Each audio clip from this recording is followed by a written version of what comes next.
예, 느헤미야 5장입니다. 오늘 1절부터 9절까지. 오늘은 독특한 말씀입니다. 담보대출입니다. 몰기지론입니다. 성경에 처음으로 이 몰기지란 단어가 나옵니다. 예, 누가복음 느헤미야 5장 3절 말씀인데요. 예, 느헤미야 5장 3절 말씀입니다. 예, 같이 보시죠. 5장 1절부터 9절까지인데, 예, 오늘은 몰기지, 담보대출입니다. 느헤미야 5장 3절 말씀 같이 읽겠습니다. 또한 어떤 이들은 말하기를 우리가 우리의 땅과 포도원과 집을 담보 잡히고 기근으로 인해 곡식을 사야 하겠다 하고, 보면 담보 잡히고란 말 있죠. 이제 킹제임 성경을 보면 We have mortgaged our land, vineyard 이렇게 나오죠.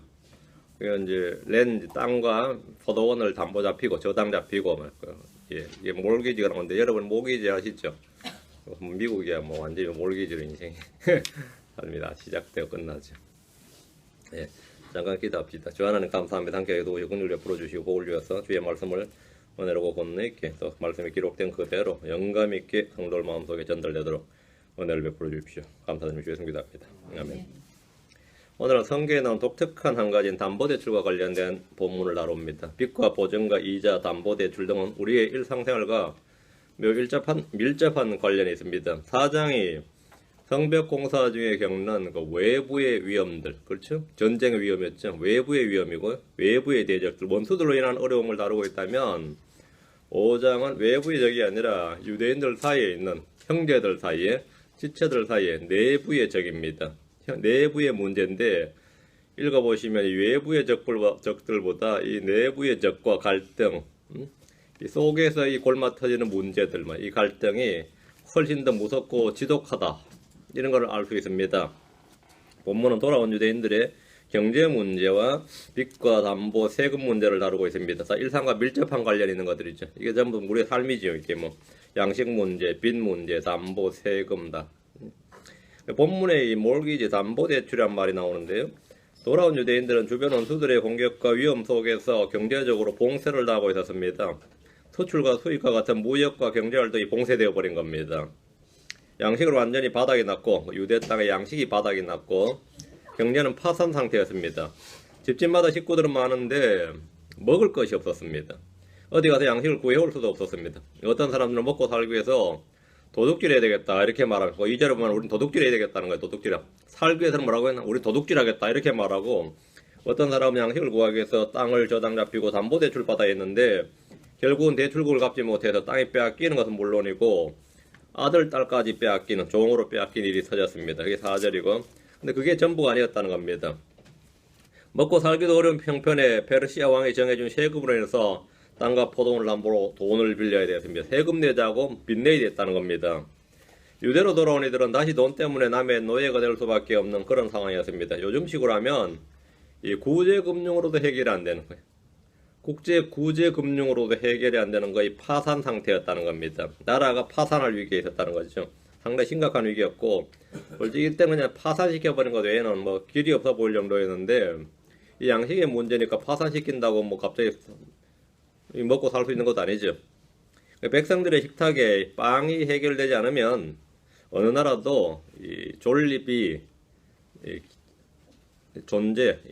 나라가 존립할 수가 없습니다. 그래서 각 나라마다 정치인들이 뭐 인권이니 민주니 자유니 그거 다 헛소리예요. 일단 빵 문제 해결됩니다. 그거 해결 못하고 그 뒤에 말은 다 헛소리예요. 그거 일단 해결해 놓고 나서 그 다음이 뭐 인권이니 민주니 문화니 뭐 어쩌고 저쩌고 나오지 빵 문제가 해결 안 돼버리면 먹고 살게 해주는 사람이 뭐라고요? 그 사람 경제성장 일자리 창출해주는 사람이 독재자든 성질들 없든 뭐 스캔들이 많든 간에 그 사람이 현군이고 군자예요. 그 사람이 제대로 된 정치인이고 뭐 훌륭한 대통령이고 훌륭한 뭐 수상이고 그런 겁니다. 사람 얼마나 죽였든 간에 뭐 상한 쪽에서 정말 미치겠지만 말이죠. 사람 얼마나 죽였든 간에 그 사람이 뭐 5천년 반만년 역사의 최고였다. 가장 위대한 지도자란 가장 먹고 살기 좋도록 하는 사람입니다. 가장 악한 지도자 누구냐? 경제를 망친 사람이에요. 경제를 망친 사람이다. 바벨론에서 돌아온 유대인들은 그 삶이 궁핍하기가 그지 없었습니다. 이거는 뭐 괜히 돌아왔다 싶은 거죠. 동족들 간에 서로 사랑하고 섬기고 도우면서 말이죠. 이런 어려울 때는 없던 정도 생긴다. 뭐 이래야 정상인데 그런데 외양 이제 70년 포로형하고 돌아왔으니까 지금부터 우리는 뭐라고요? 주의 법이 지배하는 사회를 만들자. 우리 전부가 뭐 주의 법이, 주의 율법이 지배하는 그런 신정국가를 건설하자. 뭐 이러면서 성전을 짓고 말이죠. 이렇게 해야 되는, 그게 이제 우리 상식적으로 그렇게 생각되는데, 이 속을 들여다보니까 서로 물고 뜯는 그런 최악의 상황이었습니다. 이것도 우리도 비슷한데요. 성경대로 믿는 교회 한번 해보다가 속에 들어보니까 지들끼리 맨날 물고 뜯고 싸우더라고. 뭐 비슷한 이야기인데, 일반적으로 사람들은 먹고 살 것이 없고 경제가 어려우면 마음도 더불어 황폐해집니다. 그 지갑이 두둑해야 마음도 두둑하다 그래요. 지갑이 비면 마음도 빈다는 거지. 근데 이게 희한하게도 비슷합니다. 무소유의 삶이 뭐 행복이다 이건 다 헛소리고 그건 없어봐야 굶어봐야 그런 말 안 납니다. 막상 굶주리게 되면 굶주려 죽게 돼봐요. 그건 뭐 그런 소리 없어요. 눈에 보이는 것이 없게 됩니다. 돌아온 유대인들은 바벨론에 살 때보다 훨씬 더 큰 고통을 겪고 살았습니다. 이 한국에 그 베셀러 된 책이 있는데 무소유의 행복이라는 책이거든요. 근데 그 사람 엄청 부자였어요. 서울에 아주 좋은 장소에 요정을 가지고 있었는데 그 요정을 하던 사람이 기부를 한 거죠. 이 양반은 맨날 무소유를 외치고 그런 책 쓰고 맨날 무소유를 외치는데 이 사람이 부동산이 만만치가 않았는데요. 죽을 때가 됐는데 하필이면 미국 가서 여기 병원에 누워버린 거야. 이 양반이. 근데 그 사람 제자들이라는 사람이만 미국까지 만들나게 다니면서 그거 말이죠. 종란 소유 안 되도록 우리 소유되게 해달라고 얼마나 했는지 근데 그때 말도 못했습니다. 근데 뭐 다 마찬가지죠. 헛소리다 이 말입니다. 눈에 보이는 것이 없게 된다. 없으면 뭐라고요? 눈에 보이는 것도 없게 돼. 돌아온 유대인들은 바벨론 살 때보다 훨씬 더 큰 고통을 겪고 있었습니다. 자, 본문 말씀은 1절입니다. 예, 조금 천천히 하겠습니다. 그리고 백성과 그들의 아내들이 자기들의 형제 유대인들 향해 크게 부르짖었더라. 누굴 향했어요? 자기 형제 유대인들. 자기 형제 유대인들을 향해 크게 부르짖었더라. 고통으로 부르짖은 겁니다. 백성들과 그들의 아내들이 주변의 원수와 내적들을 향해 크게 부르짖은 것이 아니라 자기들의 형제 유대인들을 향해서 크게 부르짖었습니다. 먹을 것이 없었기 때문입니다. 돌아온 유대인들은 넓은 땅을 경작해서 풍요롭게 산 것이 아니라 궁핍한 가운데 살았습니다. 이들은 지금 양식이 없어서 굶어 죽게 생겼습니다. 유대인들은 고통 가운데서 성전을 건축했고 이제는 성벽 건축까지 했지만 이런 일을 했다고 경제가 확 살아난 것이 아닙니다. 없는 살림의 이런 대규모 건축 공사는 경제 사정을 더욱 어렵게 만듭니다. 성전 공사나 성벽 공사는 돈이 되는 일이 아닙니다. 생산성이 없는 일이에요. 돈이 되는 일이 아니다 말이에요. 해놓으면 보긴 좋죠. 멋들어지고 뭔가 우리가 한 것 같고 한데 돈이 되는 일이 아니에요. 사이비 목사들 중에는 교회 건축을 하면 성도들이 복을 받고 성공한다, 형통한다고 사기를 치면서 헌금을 거두고 심지어 대출을 권하기도 하지만 크고 화려한 건축물을 지어서 거기에 예배를 드린다고 해도 성도들의 사정이 나아지는 건 아닙니다. 성도들의 사정이 나아지는 건 아니단 말입니다. 여러분이 뜨겁게 주를 섬긴다고 해서 갑자기 부자가 되거나 형통하게 되고 뭐든지 하는 일마다 대박이 터지는 것이 아닙니다.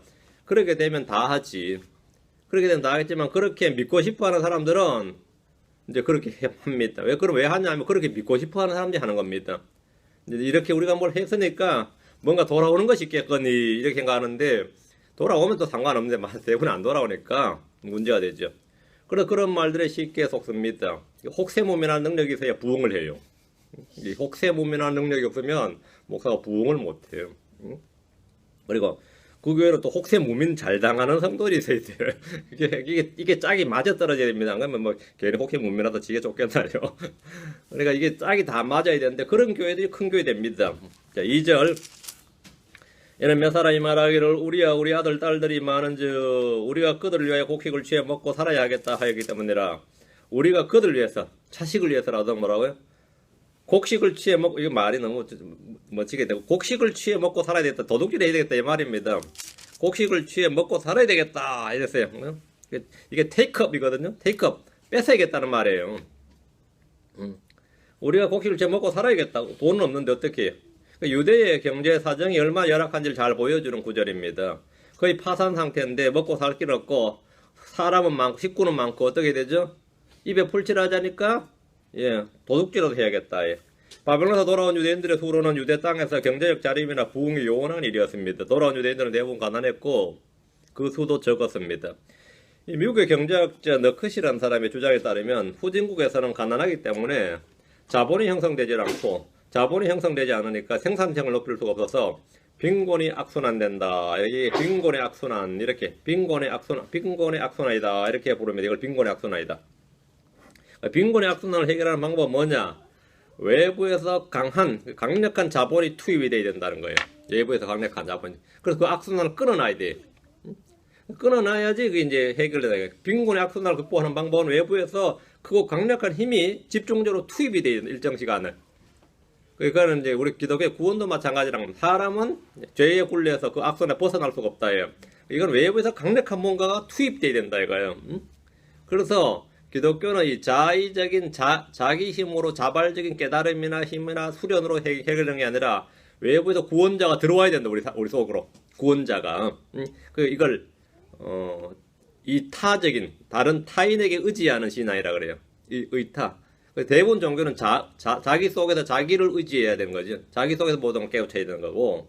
그건 자기 속에서는 아무것도 안 된다 이거예요. 그거는 악순환만. 빈곤의 굴레, 빈곤의 악순환처럼 죄악의 악순환만 돈다는 겁니다. 그래서 유대는 지금 국경이 봉쇄가 됐고요. 사방은 적들이 견고하게 둘러 진을 치고 있었습니다. 그들이 신앙을 회복하고 민족적 자긍심을 세우기 위해서 했던 성전 재건과 성벽 공사는 이 국제적으로나 외교적으로나 정치적으로 봤을 때는 좀 꽝인 짓이었어요. 그건 외부를 자꾸 자극하려 하는 거다. 안 그래도 먹고 살기도 어려운데 자꾸 긴장을 조성하고 말이죠. 힘도 없으면서 자꾸 외부와 싸움을 유발하고 이렇게 해야 된단 말이에요. 이런 짓을 하면 자기들은 기분이 좋은지 몰라도 민족적 자긍심을 높인 일이었는지 몰라도 이 부흥을 위한 단초가 된 것이 아니라 그들을 오히려 점점점 고립시키고 가난하게 만드는 사건이었다. 국제사회의 고립을 자초한 일이었고 외부의 적들은 군사작전을 취하기 전에 이미 경제제재를 가하고 있었습니다.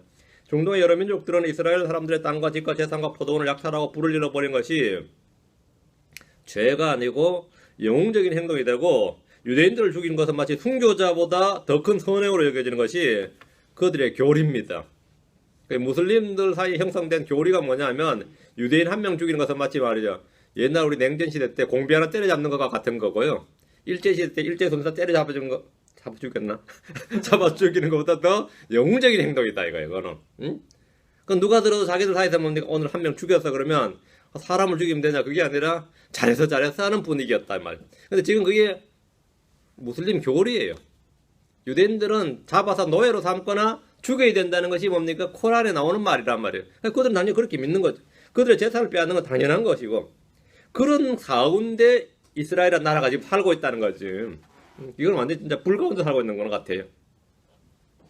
바벨론에서 돌아온 유대인들은 주변 민족들과의 화해와 평화와 공동의 번영을 택하는 대신에 철저하게 홀로 나아가는 길을 택함으로써 더욱 미움을 받았고 그럴수록 경제적 안정과 번영은 멀어져만 갔습니다. 너희들이 우리 없이 살 수 있나 보자 하고 점점 더 조이는 거죠.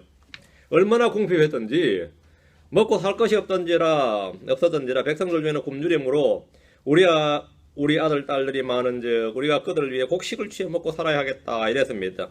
주의 백성들이 지금 공개적으로 도둑질하겠다 강도질하겠다는 겁니다.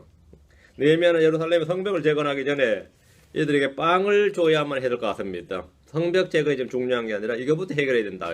3절 또한 어떤 이들은 말하길 우리가 우리 땅과 포도원과 집을 담보 잡히고 기근으로 인해 곡식을 사야 하겠다고. 아무것도 없어서 훔치겠다는 사람보다는 좀 나은 사람들인데 자신들의 땅과 포도원과 집을 담보로 맡기고 대출을 받겠다고 합니다.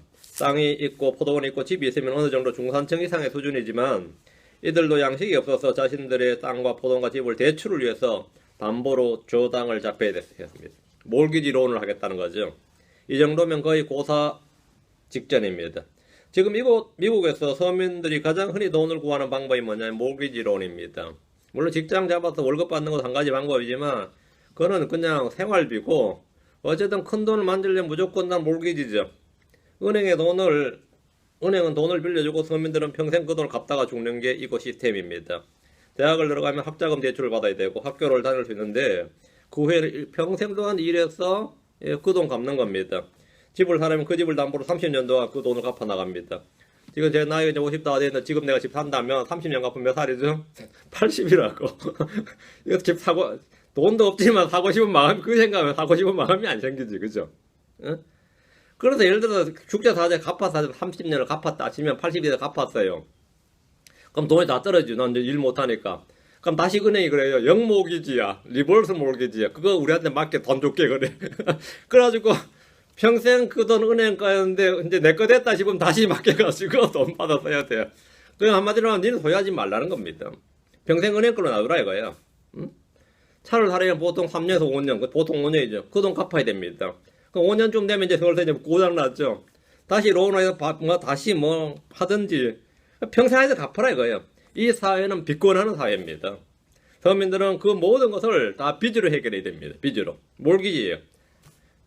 그러면 이제 그렇게 하면 이제 평생 하다 보면 늙어버린다. 늙어고 나면 그땐 돈이 없으니까 다시 자신이 가지고 있던 평생 갚았던 걸 다시 내놓고 리버스 몰기지를 해가지고 그 돈으로 곡식을 사야 되는 거예요. 응? 그 정부에 주는 뭐 얼마 돈 하고 그거 가지고 살아야 되는 거죠. 그럼 또 한국 사람 정서에 있단 말이죠. 며느리가 아프다, 뭐 사들이 아프다, 손자가 어쩌다 하면 또 그 돈도 대출받아 또 내놓는 거지. 그렇게 사는 거예요, 평생. 한마디로 하면 평생 한 번도 내 집이 나의 집이 될 수 없게 만들어버린 겁니다. 그 지금 가지고 있는 사람들인데 이걸 어떻게 뺏을까? 이게 지금 정부 하는 일이에요. 이걸 어떻게 뺏어낼까? 그래서 사람에게 돈을 주지 말라는 거죠. 자, 주지 말라요. 지금 어느 정도 땅과 포도원에 있었던 애들은 다 이렇게 리버스 몰기지론을 하겠다는 겁니다. 영모기지를 하겠다 이거야. 이것은 말이 좋아서 담보대출이지 몽땅 빼앗기는 겁니다. 4절. 또 몇 사람은 말하기를 우리는 왕의 세금을 바치려고 우리의 땅과 포도원을 맡기고 돈을 빌렸도다. 먹고 살 건 있는데 이건 또 그 사람들은 뭐가 문제가 되죠? 세금이 문제죠. 과세가 만만치 않았던 거죠. 왕의 세금을 내기 위해서 땅과 포도를 맡기고 돈을 빌려야 하는 사람들도 있었습니다. 식민지로 전락한 유대인들은 페르시아 왕이 정해준 세금을 내야 되는데 돈이 없으니 땅과 포도를 맡기고 대출을 받아서 세금을 내야 되었고 얼마 지나면 땅과 포도원까지 다 빼앗기게 생겼던 겁니다. 소득이 있는 곳에 세금이 있다는데 여기는 소득이 있는 곳에 세금이 있다가 아니에요. 그냥 세금을 정해주는 거예요. 국세청은 세금을 활용해서 백성들의 재산 전체를 국가 소유로 귀속시킬 수 있습니다. 소득이 있는 곳에 세금이 있어야 되는데 소득이 없는 곳에도 세금을 매겨 버리기 때문입니다. 집을 팔지 않아도 소유 자체로만 재산세가 붙습니다. 이게 뭐죠? 보유세라 그래요. 소유만 하고 있어도 난 여기서 지금 수입이 없는데 수입이 있는 곳에 세금이 있어야 되는데 수입이 없어도 세금이 있다. 이거 소유 자체로도 뭐라고요? 보유세라고 붙입니다. 안 팔고 가지고 있으면 보유세를 매기고 팔면 소득세를 매기고 사면 소비세를 매겨버립니다. 어떻게 해도 다 세금이다 이 말입니다. 그 한국에 이런 말 있어요. 태어나니까 주민세 매기고 살아서 줬더니 살아서 주니까 증여세, 죽어서 주니까 상속세, 땀 흘려 일했더니 가끔세. 열받아 담배 한 대 피우니까 담배세, 술 한 잔 마시니까 주주세. 차 한 대 사니까 뭐죠? 차를 사도 거기서 뭐 등록세요. 플레이트를 사도 등록세요. 그죠? 나라 지킨다고 방해세 받고 월급 받아보니까 소득세고 그죠? 뭐 하나 구했다니까 취득세 매기고 말이죠. 기름 넣었더니까 유류세 매기고 월급쟁이 때려쳐서 회사 차니까 법인세 매기더라고요. 껌이라도 하나 사면 소비세를 매기고 아무것도 안 하고 전기불만 켰더니 전기세 나오더라고요. 물을 마시니까 뭡니까? 물세가 나오고 말이에요. 수도세가 나오고 청소라도 좀 하고 싶어서 쓰레기를 버렸더니 쓰레기세가 나오고 종량제 해가지고 쓰레기 봉투 사서 쓰레기세 내야 돼요. 세금이 붙지 않는 것이 없습니다. 세금이 붙지 않는 것이 없어요. 조그만 사업이라 해본 사람들이 세금이 완전히 질립니다. 조그만 요런 데서 조그만 가게 안에 대테러 방지세도 나와요. 거기에 그 세금이 목록에 보면 그렇게 다 나오죠. 응? 그래서 이거 $100 지폐의 인물 초상화가 프랭클린이죠. 벤자민 프랭클린이 그 유명한 말 하나 남겼어요. 죽음과 세금은 아무도 피할 수가 없다. 그랬어요. 죽음과 세금은 아무도 피할 수가 없다. 그랬어요. 얼마나 명언을 남겼던지 그 사람 $100 주인공이 됐어요. 5절입니다. 그러나 이제 우리 육체도 우리 형제들의 육체와 같고 우리 자녀들도 그들의 자녀들과 같거늘 보라 우리가 우리 아들 딸들을 속박하여 종이 되게 하는도다. 먹고 사는 문제 해결 안 돼서 지금 자식 팔아먹게 생겼다는 거죠. 우리 딸들 중에 몇 사람이 벌써 속박되어서나 여자들 먼저 잡아가는 거죠. 다른 사람들이 우리의 땅과 포도원을 차지하였으므로 그들을 속량할 힘이 우리에게 없도다 하더라. 사람 다이 대사를 리디 말리면 어떻게 되는 거죠? 이 몸값을 필요한데 이미 이 돈은 다 몰기지를 했기 때문에 없는 속량할 힘이 우리에게 없다 이래. 그 담보 대출을 한 후에 그 빚을 감당하지 못해도 대출금 회수를 위한 대출금 회수를 위해서 이 담보한 것들을 전부 다 담보물 다 취해버렸는데 담보물만 취해간 것이 아니라 사람들까지 아들 딸들을 잡아갔다는 겁니다. 율법에 따르면 이스라엘은 돈을 빌려줘도 이자를 취할 수가 없습니다. 그게 율법이에요. 담보물을 잡으면 그것을 그 해가 지기 전까지 돌려주라고 되어 있습니다. 그러나 현실은 그렇지 않았습니다. 이들은 담보물을 취할 뿐 아니라 자식들까지 취해서 종으로 삼거나 팔아버렸습니다. 양식을 사기 위해서 훔쳤든지 담보를 맡기고 돈을 빌렸든지 세금을 내기 위해 돈을 빌렸든지 간에 그것들은 모두 빚이었습니다. 사채라는 게 얼마나 무섭냐 이 말이죠. 사채가 얼마나 무서워요. 한국도 마찬가지입니다. 못 갚으면 말이에요. 장기라도 팔아라 그래요. 장기라도. 진짜 무서운 세상이죠. 모두 빚이었다 이거예요.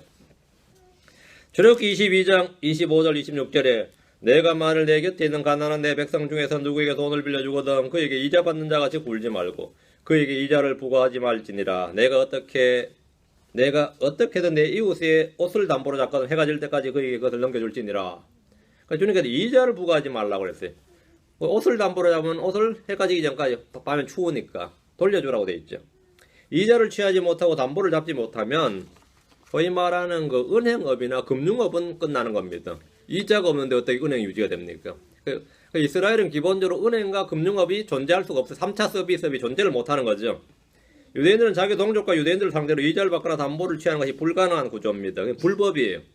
돈을 빌려주는 형제 사랑과 자선으로 해야 되는 일이었습니다. 가난한 자를 불쌍히 여기는 것은 주께 빌려드린 겁니다. 잠언 19장 17절에 가난한 자를 불쌍히 여기는 자는 주께 빌려드리나니 그가 베푼 것을 그분께서 그에게 다시 갚아주시리라 했습니다. 사람이 주께 돈을 빌려주는 방법입니다. 사람이 주님께 돈을 빌려주는 방법이 있는데 이게 뭐라고요? 가난한 자를 불쌍히 여기는 자는 주께 빌려드리나니 주님은 그때 먹으시냐? 그건 아니다 이거죠. 갚아주신다. 가난한 자를 불쌍히 여기는 구제는 떼일 염려가 없는 가장 확실한 대출입니다. 사도 바울은 성도들에게 사도행전 20장 35절에 복음만 전한 게 아닙니다.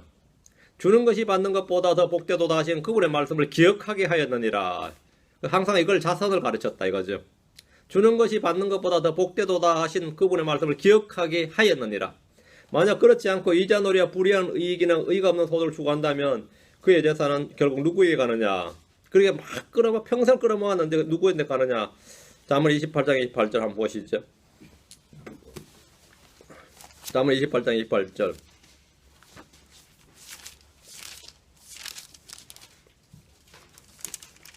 이자놀이와 불의한 이익으로 자기 재물을 늘리는 자는 가난한 자를 불쌍히 여길 자를 위하여 그것을 모으리로다. 누구한테 간다고요?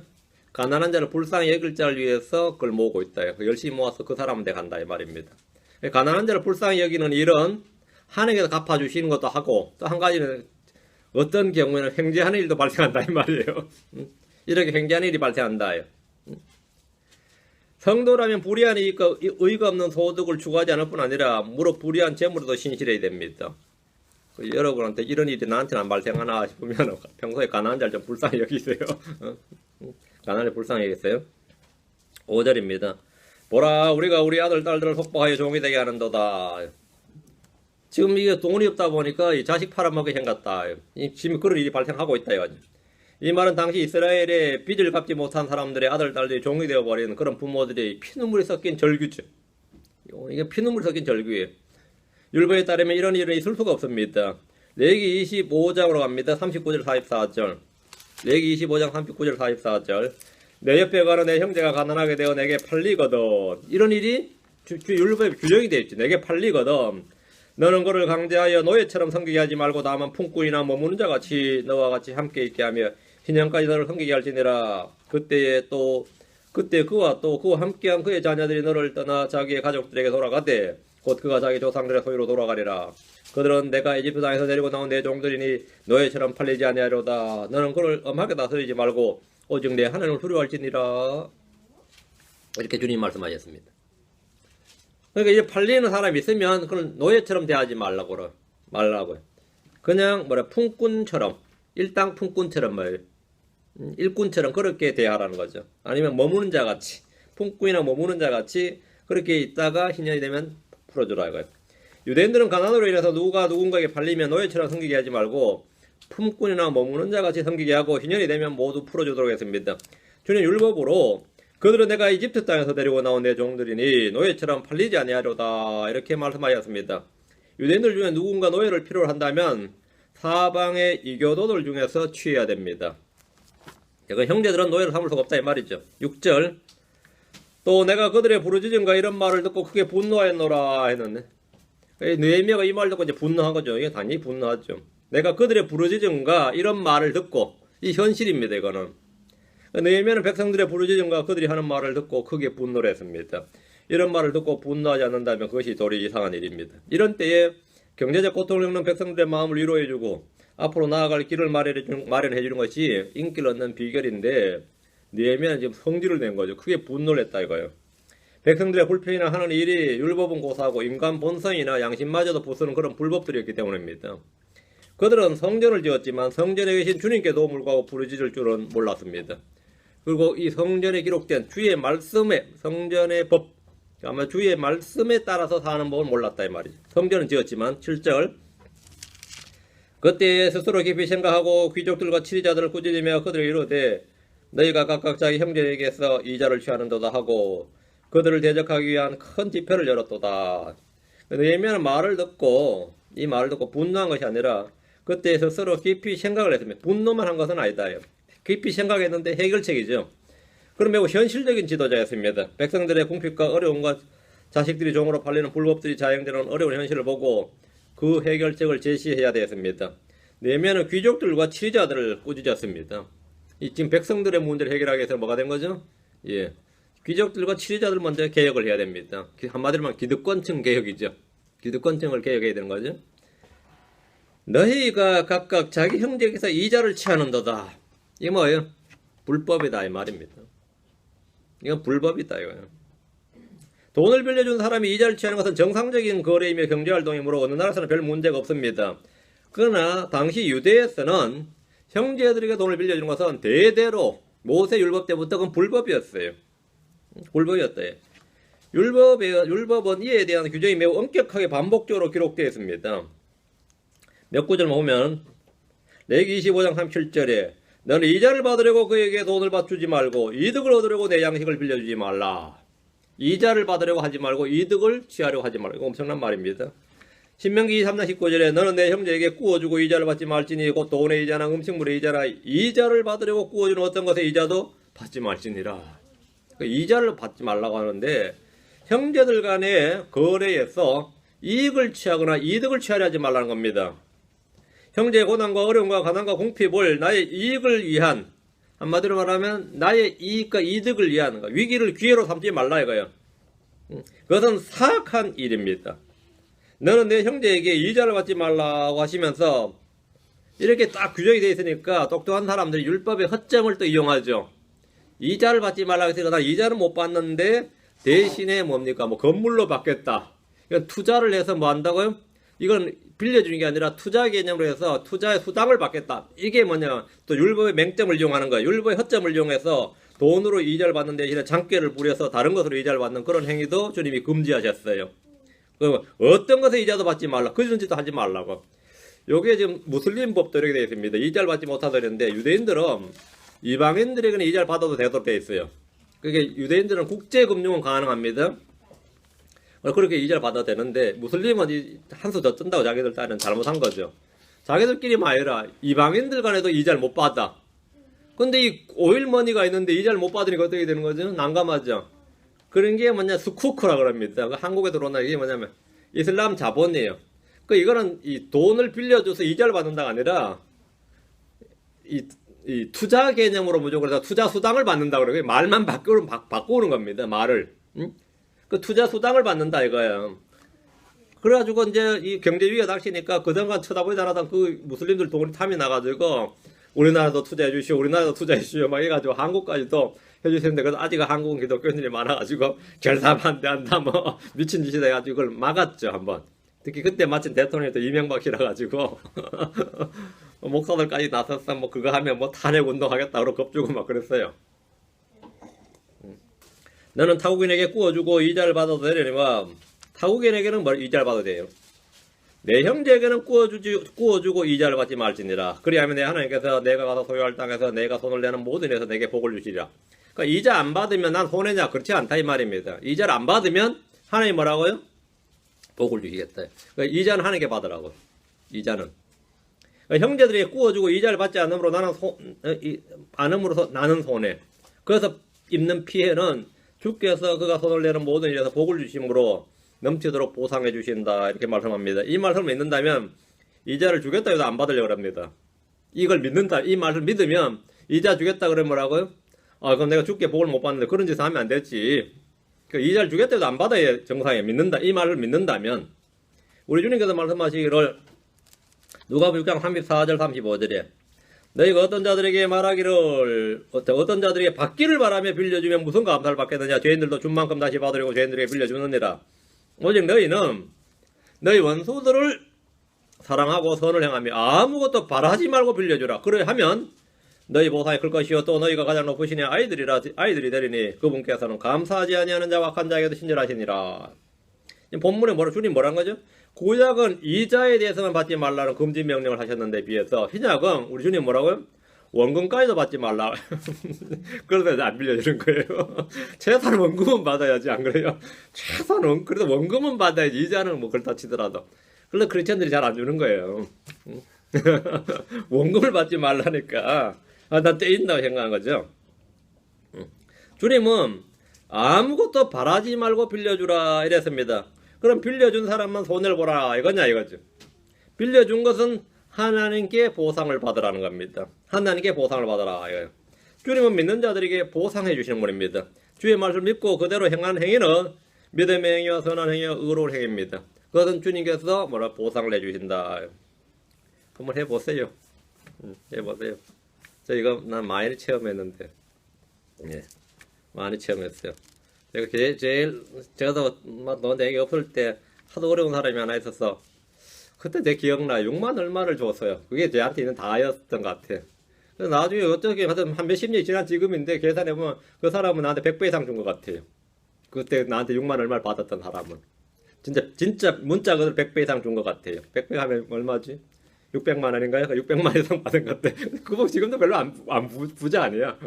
지금도 부자 아닌데 맨날 하는 소리가 윤영이 어떻게 사는지 궁금하다 늘 그래요. 뭐 궁금할 건 없는데. 여러분이 그 원금 받을 생각 안 하고 이자 받을 생각 안 하는데 그렇게 됩니다.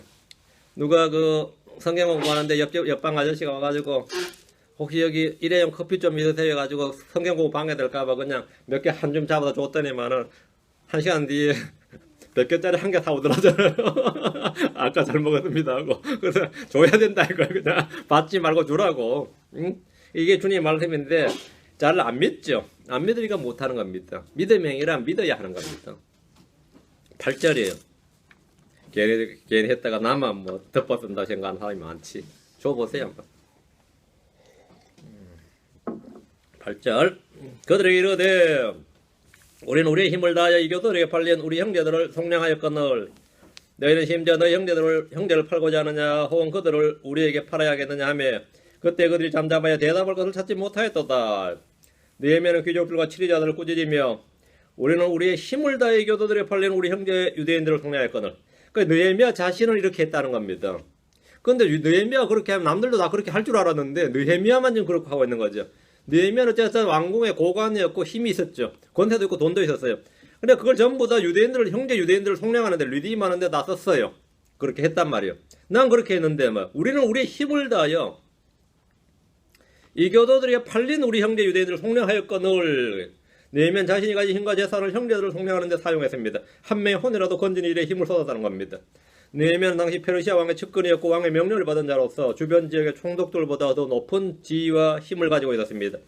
그러나 느헤미야는 힘을 다하여 이 교도들에 팔린 형제 유대인들을 속량을 했던 겁니다. 그런데 유대인은 치리자들과 귀족들은 같은 마음으로 한 뜻으로 이렇게 해야 되는데 이 느헤미야와는 달리 형제들의 돈을 빌려주는데 이자를 받았고 돈을 갚지 못한 형제들 또 그 자녀들을 말이지 이 교도들에 팔아버리고 또 같은 유대인들의 종으로 삼아버리고 이렇게 했다는 겁니다. 돈 앞에서 이들은 주의 율법도 형제도 없었던 겁니다. 돈 앞에서는 아무것도 없었다. 이득을 경건이라고 생각을 했던 겁니다. 만몬을 섬기는 자는 결코 하나님을 겸하여 섬길 수가 없습니다. 돈을 사랑하는 자는 모든 악의 뿌리입니다. 목자는 결코 더러운 이익을 탐해서는 안 됩니다. 집사들도 마찬가지입니다. 거짓 대언자, 거짓 사도, 거짓 교사, 거짓 사역자들 특징이 뭔지 압니까? 더러운 이익을 얻으려고 거짓을 가르치는 겁니다. 좋은 말, good words and fair speech라 그래.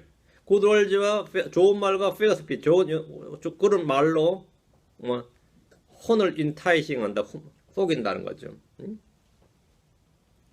그리고 거짓을 가르친다. 디도 1장 11절에 너는 반드시 그들의 입을 막아야 하느니라. 이런 자들은 더러운 이익을 얻으려고 자기들이 마땅히 가르쳐서는 안 될 것을 가르쳐 가정들을 온통 뒤엎는도다. 지역교회들 속에는 좋은 말과 빼어난 말 솜씨로 이익을 추구하는 많은 사꾼 목자들이 있는데 얘들 알아내는 간단한 방법 중에 하나가 더러운 이익을 추구하는 겁니다. 9절입니다. 9절 내가 또 이르되 너희가 행하는 바가 좋지 못하도다. 우리의 원수 유교도들이 모욕함으로 너희가 마땅히 우리 하나님을 두려워하며 걸어야 하지 아니하겠느냐. 백성들의 울부짖음과 고통을 들은 너희에면은 유대의 치리자들과 귀족들을 불러서 책망하면서 이들을 개혁하는 데 힘을 쏟았습니다. 이들이 이스라엘의 목자들이었기 때문입니다. 구약에서 이스라엘의 목자들이란 신약의 지역교회 목자와는 달리 목회자 이런 의미가 아니라 치리자들과 귀족들과 장로들과 제사장들을 말합니다. 기득권층을 말해요. 성경에서 목자들을 막 저주하는 화를 선포한 장면이 많이 나오죠. 구약에 대언자들이.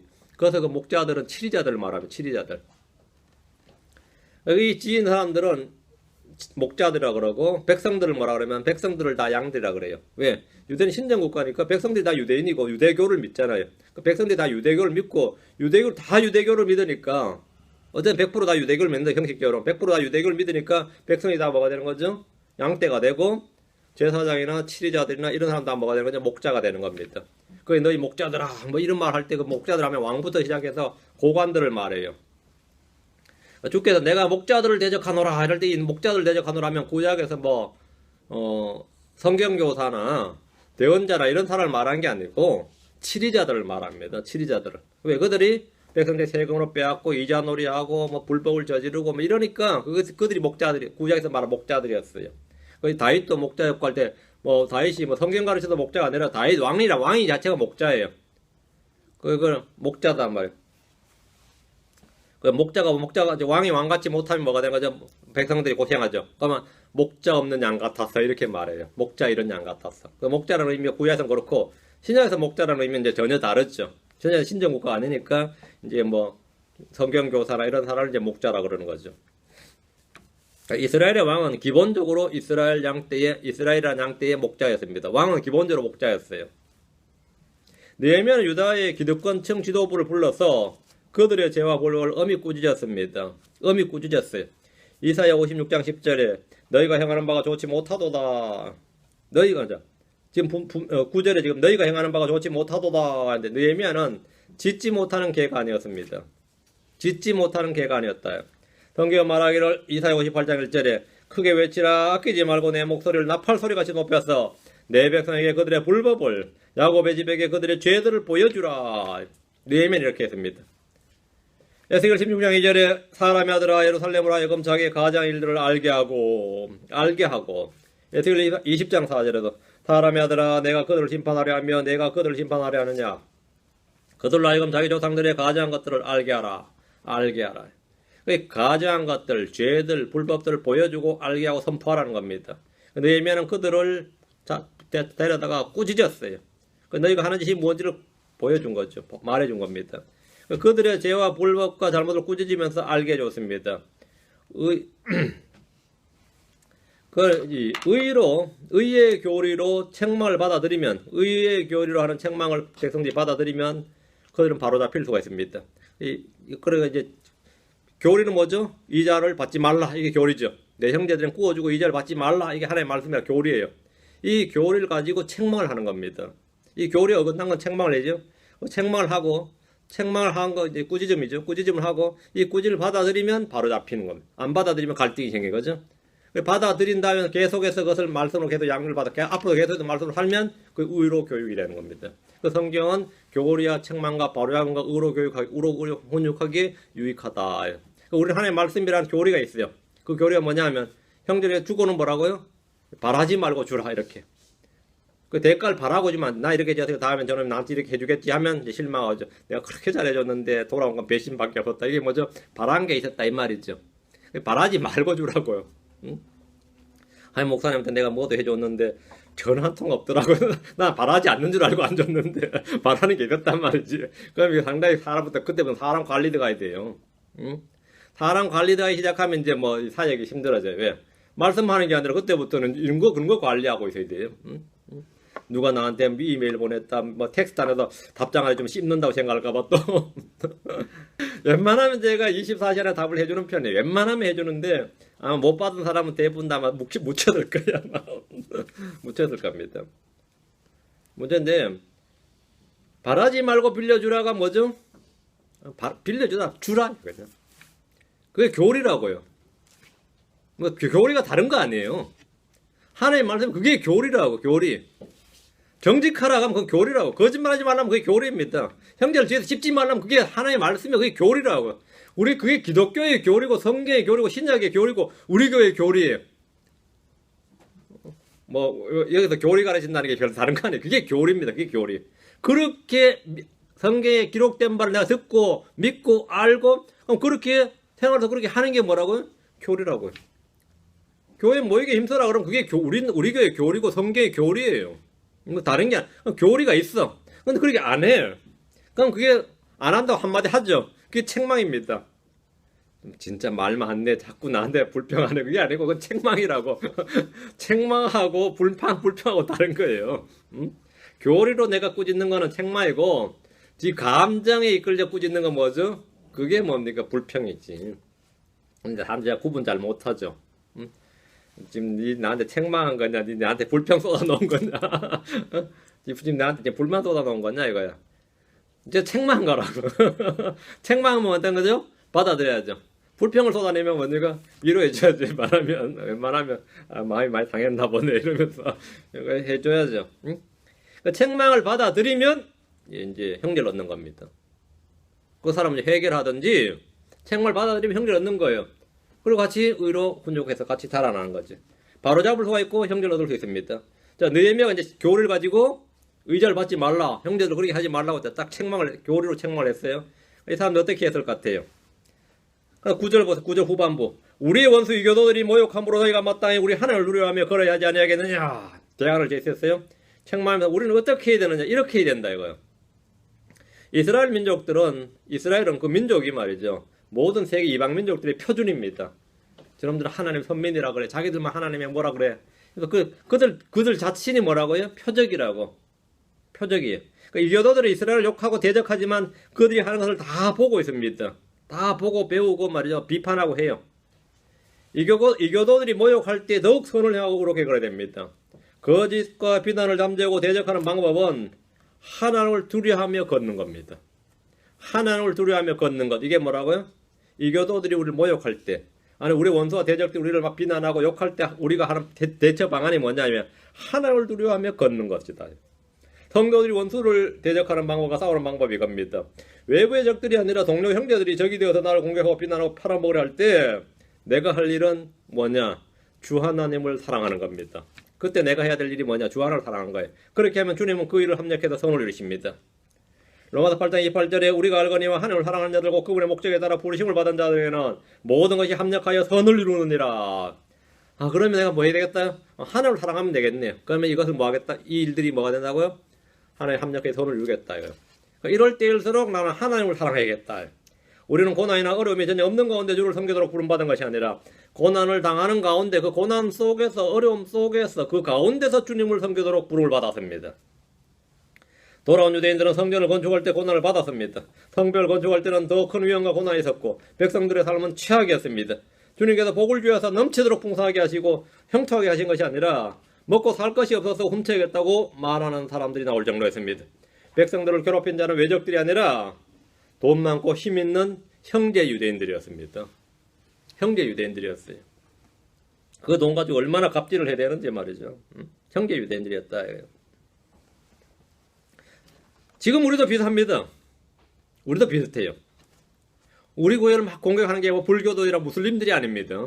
누가 공격할 것 같아요? 장로교인도 아니에요. 힘있고 돈 있는 형제들이라고 하는 사람들이에요. 이게 좀 이상한 말인가? 저희 말로 진짜 욕하는 사람 누굴까 잘 생각해 보세요. 누굴 것 같아요? 나보다 돈도 많고 힘도 있고 지위도 높고 인기도 더 많은 목사들이에요. 대부분 다 그래. 나보다 힘도 없는 목사를 욕 안 해. 이 교회보다 더 힘없는 사람. 근데 보면 뭐 교인도 몇백 명이 되고 뭐 교회도 크고 뭐 건물도 있고 뭐 소위 뭐 교수니 뭐니 하면서 이런 사람들이야 주로. 응? 아주 웃기는 인간들이에요. 그럼 내가 그런 사람들 상대로 뭐 해야 되겠어요? 이 하나님을 더 사랑하면 됩니다. 내가 하나님을 더 사랑하면 돼요. 내가 하나님을 더 사랑하면 모든 것이 그런 일들이 다 합력해서 뭐 선이 된다 이거죠. 이게 놀라운 이거죠. 그러나 이제 이 성도들도 말이죠. 힘없는 자들을 괴롭히는 사람들이 남들이 아니에요. 좀 힘 있는 크리스천들이고 좀 뭐 가진 사람들이 교회 와서 행세하면서 이 천하고 약한 자들, 힘없는 자들을 괴롭히고 오히려 그들은 무시하고 그럽니다. 비슷합니다. 이게 참 비슷해요. 이런 때에 그러면 내가 교회까지 가서 무시를 받아야 되느냐? 이렇게 분노할 게 아니라 뭐라고? 주님을 더 사랑해야지 이래야 된다 이 말입니다. 주님을 더 사랑해야지. 내가 이럴 때 주님을 더 사랑해야지. 이러면서 맞대어 욕하고 싸울 것이 아니라 하나님을 사랑하면 그런 일들이 모두 합력하여 선을 이룬다. 야, 이거 훌륭한 말인데 여러분 잘 기억해 주셔야 돼요. 이게 제가 다 체험적으로 배운 거예요. 지금 이게 그냥 나온 말이 아니에요. 그 다음에 그걸로 끝이 아니라 그 다음에는 선한 양심을 가져야 됩니다. 내가 그들로 해서 막 내가 불편하고 악한 양심을 가지면 안 돼. 언젠가 내가 본때를 보여주겠다든지 그러지 말고 선한 양심을 가져야 돼. 그럴 때 선한 양심을 가져야 돼요. 베드로 3장 16절에 선한 양심을 가지라. 이것은 그들이 너희를 가리켜 악을 행하는 자라고 비방하다가도 그리스도 안에 있는 너희의 선한 행실을 거짓으로 비난한 자들이 부끄러움을 당하게 하려 함이니라. 부끄러움을 당하게 하기 위해서 말한다고요? 내가 그들의 비리를 발췌해가지고 폭로하는 게 아니고 나는 할 말이 없어 가만히 있는 게 아니다. 나도 너의 과거를 안다 이러면서 덤벼들 필요는 없어요. 선한 양심을 가져야 돼. 악한 양심을 갖지 말고 선한 양심을 가지라. 왜? 이것은 그들을 뭐라고요? 부끄럽게 한다. 부끄럽게 한다. 그러니까 누가 비난을 하든 욕설 하든 공격을 하든 우리 자신은 늘 하나님을 사랑하고 선한 양심을 가지기 힘써야 됩니다. 그것이 뭐냐? 신자의 삶입니다. 이 신자의 삶이에요. 그것이 바로 형제를 적으로 둔 난감하네. 형제를 적으로 둔 형제를 적으로 둔 우리들이 취해야 될 성경적인 방어법입니다. 성경적인 방어법이에요. 밖에 나와서 떠들고 말해요. 그럼 나를 어떻게 악하게 되었는지 증언할 필요는 없어요. 그러기는 할 필요 없고 우리가 취해야 될 성경적 방법은 우리가 주께서 하신 말씀 그 교리에 따르는 겁니다. 우리 주님도 그렇게 하셨습니다. 우리 주님도 그렇게 하셨어요. 그래서 이 지금 느헤미야 5장은 지금 형제들의 고통을 당하는 형제들에게 유대인 형제들의 고통을 당하는 유대인들의 그 울부짖음이 기록되어 있는데 다음 시간에 계속 한번 해봅시다. 여기까지 오늘까지 하고 다음 시간에 계속. 제가 요즘 설교를 말이니 특히 강의 설교는 그렇습니다. 시리즈잖아요, 그죠? 최소한 연속극보단 재밌게 해야지 생각하고 있어요. 연속극보단 재밌게 해야지. 사람들 연속극도 한번 보면 못 떼어놓는다는데 내가 느헤미야를 끝까지 들어야겠다 이런 생각을 가져야지. 이 딱딱 끊어지면 뭐 안 듣잖아, 그죠? 여러분 계속 공부하셔서 내가 느헤미야는 좀 안다 할 정도는 하셔야 됩니다. 기도합시다. 위대하시고 거룩한 주 하나님 감사합니다. 함께 오시고 긍휼을 베풀어 주셔서 오늘 주의 말씀을 선포하는데 오늘 온종일 선포된 말씀이 성도의 마음 가운데 깊이 각인되게 해주시고 저희가 참으로 선한 교리로 양육을 받아서 선한 양심을 가지고 우리 주 하나님을 더욱더 뜨겁게 사랑하고 주께서 말씀하신 바 그대로 또 저희가 형제를 사랑할 수 있도록 도와주십시오. 감사드리며 주의 성기도합니다. 아멘. 잠깐 쉬었다가 11시에 봬요.